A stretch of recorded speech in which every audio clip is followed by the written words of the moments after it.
Ya, kalau Ya. aku punya kesempatan di Indonesia ya, daripada aku ngajarin agama terlebih dahulu ya, aku ngajarin mikir terlebih dahulu. Nah, tapi kan kayak chicken and egg kan. Agama untuk mengadopsi berpikir atau berpikir untuk mengadopsi agama. Itu udah chicken and egg. Betul. Tapi realitanya sekarang agama udah diadopsi lebih duluan nih. Betul. Lebih banyak. Di kasusnya Indonesia nih. Betul. Agama tuh udah. Benar. Ya gitu. Betul. Makanya tugas lu lebih berat sebenarnya daripada tugas seorang Astagfirullahaladzim. ustadz. Lah, Karena tugas seorang ustadz ini, contoh ya, yang sudah belajar agama ini, dia bisa ngajarin agama, belum tentu bisa ngajarin berpikir. Sedangkan sekarang yang diperlukan itu adalah ngajarin orang berpikir, menaikkan taraf berpikir orang.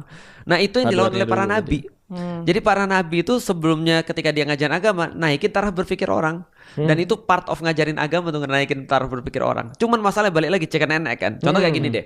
Betapa banyak orang-orang ketika menjadi guru di pesantren, dia nggak bisa ngajarin critical thinking.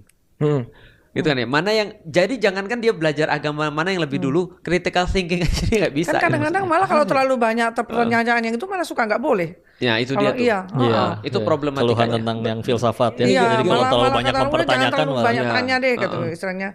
Soalnya Gitu. kan ini topiknya gini, Indonesia tuh udah terlanjur semuanya mengadopsi agama Betul. bahkan sebelum berpikir. Iya.